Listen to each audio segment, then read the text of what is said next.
Today let us discuss about blood vessels. The learning objectives. Compare and contrast the structure and function of arteries, veins and capillaries. In the human body, we have 5 types of blood vessels. Arteries, arterioles, capillaries, venules and veins. What are the functions of these blood vessels in the human body?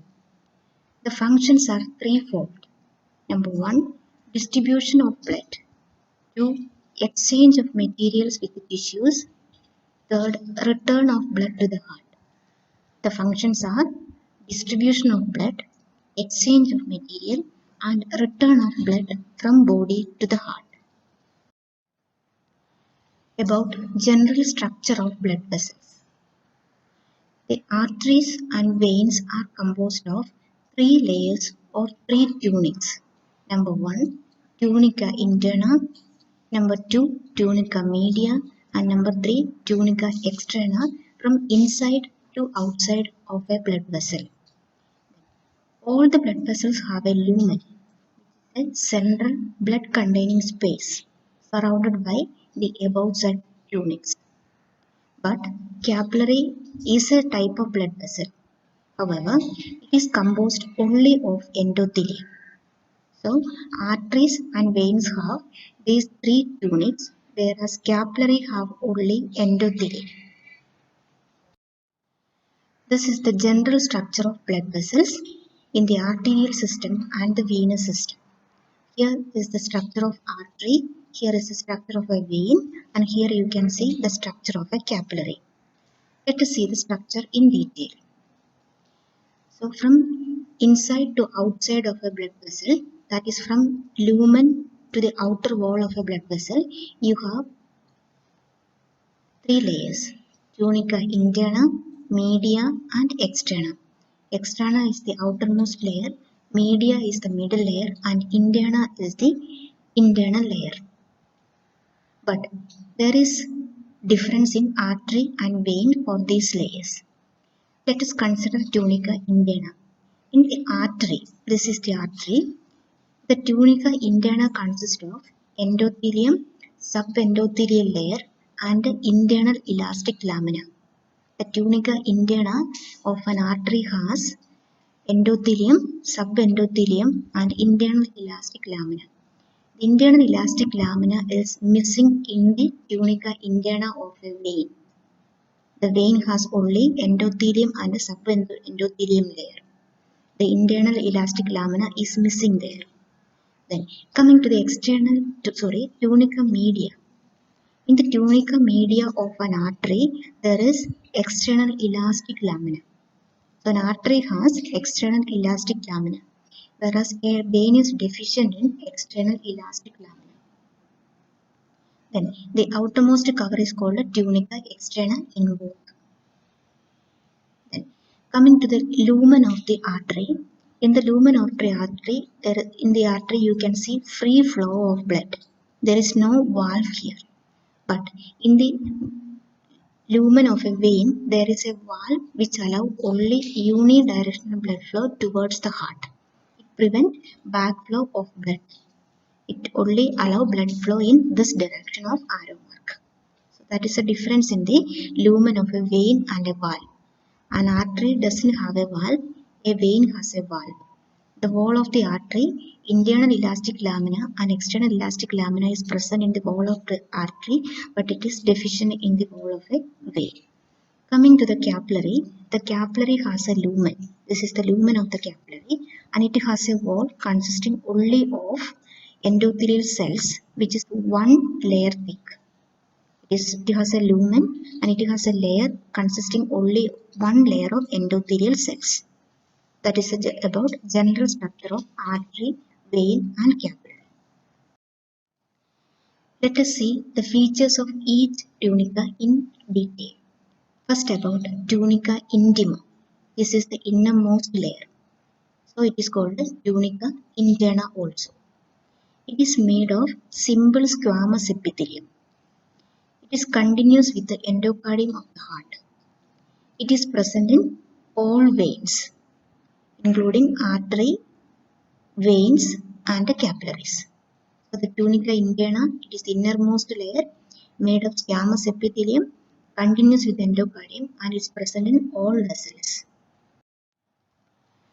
About tunica media, it is the middle layer. It is made of smooth muscle. It contains elastin. It is supplied by sympathetic nervous system, and it has a special role in vasoconstriction and dilation. Vasoconstriction is the narrowing of the lumen, and vasodilation is the widening or dilation of the lumen. It depends on the body need. So depending on the body need, a blood vessel can constrict or dilate.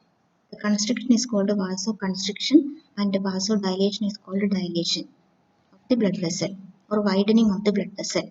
So that is done by tunica media of the blood vessel. Coming to the tunica externa, it is also called adventitia, tunica adventitia. It is made of thin layer of connective tissue. CT is for connective tissue. Also, it contains elastic and collagen fibers. So it is the outermost layer. So it is called tunica externa. It is made of connective tissue. It also contains elastic and collagen fibers. Here you can see makeup of blood vessels. You can see here types of blood vessels: artery, arterial, capillary, venule, and a vein. The data include mean diameter and mean wall thickness. The artery has a mean diameter of 4 mm and a mean wall thickness of 1 mm.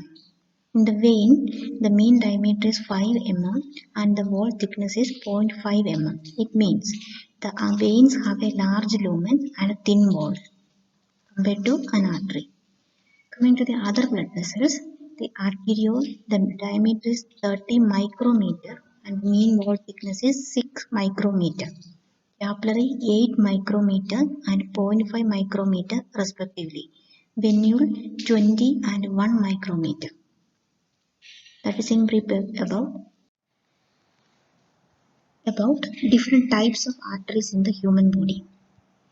The human body has 3 types of artery: elastic, distributing, and arterioles. First, about elastic arteries. They are thick-walled arteries. They lie near to the heart. Example, aorta and major branches. They have large lumen. They contain lots of elastin. They can stretch and recoil to propel blood forward. So, the elastic arteries are thick-walled. Example, aorta and its branches.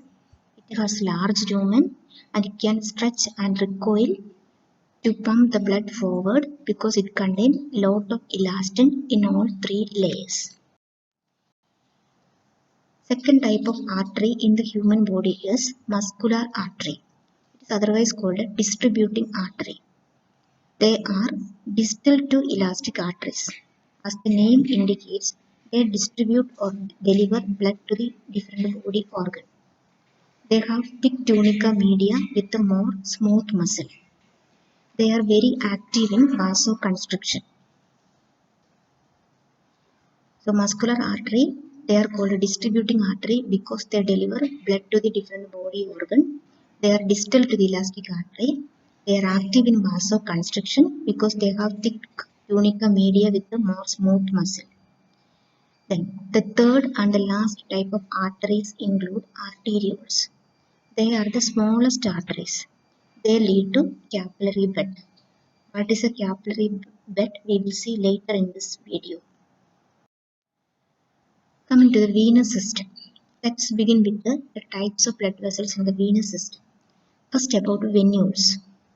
They are formed when the capillary bed unite. They are formed by the convergence of capillary beds. They allow fluid and WBC to pass from the bloodstream to the tissues.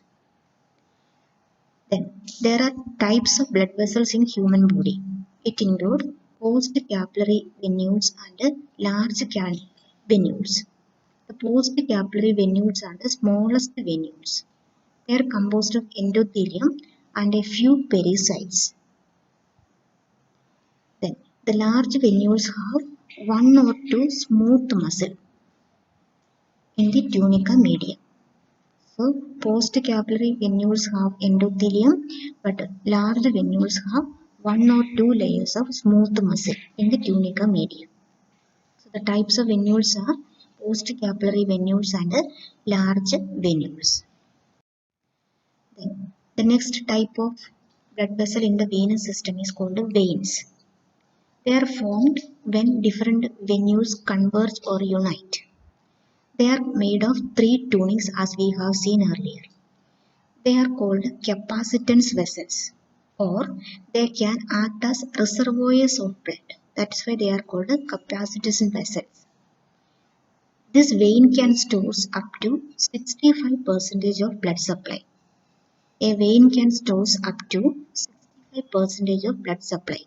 So they are called capacitance vessels. They are composed of three tunings. They are formed by the union of different venules. Then veins have much lower blood pressure. And as we have seen earlier, they have thin walls compared to artery, but large diameter. They have large diameter but thin walls. Then we also seen that veins are consisting of different valves which prevent backflow of blood. Then there are a group of specialized veins. They are called as venous sinuses. They are flattened in nature. They have extremely thin walls. Example of sinuses are coronary sinus of the heart and dural sinuses of the vein. So venous sinuses are specialized flattened veins with very thin walls. Example coronary sinus and dural venous sinuses. So veins have lower blood pressure, they have large diameter, thin walls, they have valves and venous sinuses. This is about the structure of vein and artery. We have seen already the vein have a large lumen. See, this is large compared to this one. The artery have a thick wall. This is thick wall of the artery compared to the vein. So vein is act as a capacitance vessel because of the presence of muscle fibers. They are involved with the pumping blood to the different parts of the body, artery. Coming to the third type of blood vessel, we have seen about artery, its features and different types. Next we have seen about vein and its different types. Now we will see about capillaries and its features and its types. The capillaries are the smallest blood vessel. Their walls consist only tunica interna. It is only one cell thick. It has only out of three layers, it has only one layer, that is tunica interna, and it is only one cell thick. It allows only one RBC to pass at a time. Its outer surface is stabilized by a type of cells called pericytes. Its outer surface is stabilized by a type of cells called pericytes. Structurally, there are three types of capillary: continuous, fenestrated, and sinusoids. Capillaries are the smallest blood vessel. Their wall contains only tunica interna. It allows only one RBC to pass through at a time. The wall is stabilized by pericytes. Three structural types of capillary includes continuous, fenestrated, and sinusoids. This is again how capillaries turn into how artery turn into arterial, into capillaries, then venule, and finally to a vein. And it is surrounded by tissue cells. So capillary bed is the place where exchange of materials with the tissue occurs. This is the structure of a capillary. It has a lumen and it has tunica interna. Tunica interna, which is made of endothelium, and it is only one cell thick. Only one cell thick. Then about about the types of capillary. We have seen structurally capillaries are three types. First is continuous capillary. They are seen in the skin and muscles. Their endothelial cells have uninterrupted lining. The adjacent endothelial cells are held together by tight junctions. Then there is something called an intercellular cleft, which are formed by unjoined membrane to allow passage of fluids.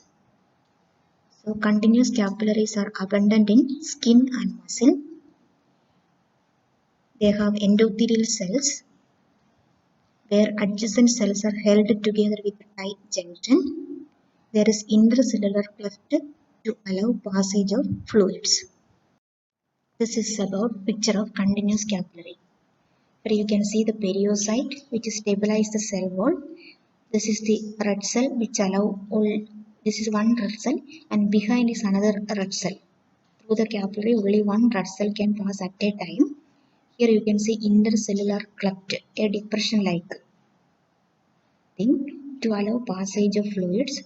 This is the endothelial cell layer which is only one cell. This is one cell and this is one cell thickness only. Then here you can see the adjacent cells are held together by tight junction. And here is a basement membrane. So periocyte, only one RBC to pass through, intercellular cleft to allow passage of fluid, in endothelial cell, one cell thick only, which are held together by tight. Now the second type is called a fenestrated capillary. Fenestration or means pores. Fenestration means presence of pores. They are found where active capillary absorption or filtrate formation occurs. Fenestrated capillaries are seen in those body area where there is active absorption or filtration. Like you know that from the small intestine, nutrients are absorbed into the blood. So there you can see lot of fenestrated capillary. Then in the endocrine glands you can see lot of fenestrated capillary, and also in the kidney where urine is formed as a filtrate we can see lot of fenestrated capillaries. So small intestine, endocrine glands or kidneys are abundant with the fenestrated capillary. They are characterized by, as the name suggests, with the endothelium with the presence of pores. Pores are otherwise called fenestrations. This is the picture of fenestrated capillary. You can see periocyte, red blood cell, the endothelium with the pore. These pores are absent in continuous capillary. Remaining features are same: intercellular cleft, tight junction, basement membrane, etc. So the only difference is presence of pores in the endothelial cells. The last and the third type of capillaries are called sinusoids. They are highly modified, leaky, fenestrated capillary. They have large lumen. They are found in liver, bone marrow, lymphoid tissue, and some endocrine organs. Because of large lumen, they allow large molecules such as protein and blood cells to pass between blood and surrounding tissue. Sinusoids are modified, leaky, fenestrated capillary. They have large lumen because of which large molecule will pass from blood to the tissues. They are found in liver, bone marrow, lymphoid and other specialized endocrine organs. This is the picture of sinusoids. Pericyte, endothelial cell, large lumen, large intercellular cleft, tight junction, and incomplete basement membrane. The basement membrane is complete in other two types of capillary. The junction is tight in other two types of capillary. The intercellular cleft is very large here. The lumen is very large with the RBC. The pericytes are present, endothelial cells is present here also. Then, coming to the capillary bed. What is a capillary bed? It is a microcirculation of network of capillaries. Microcirculation consisting of capillary network. Then what is the structure of a capillary network? It consists of vascular shunt. It consists of vascular shunt. See the picture. This is the vascular shunt. From here to here is the vascular shunt. From here till here is a vascular shunt. The vascular shunt consists of a structure called meta-arteriole and thoroughfare channel. So vascular shunt is a connecting channel between arteriole and post-capillary venules. It is a connecting channel between arteriole. This is the arteriole and this is the post-capillary venule. A type we have seen earlier. A type of venule is called a post-capillary venule. So this is the post-capillary venule. So in between post-capillary venule and the terminal arteriole we have capillary bed. This is the capillary bed. In the capillary bed we can see a vascular shunt. That is, it consists of meta-arteriole and a thoroughfare channel. This is the meta-arteriole. This is the thoroughfare channel.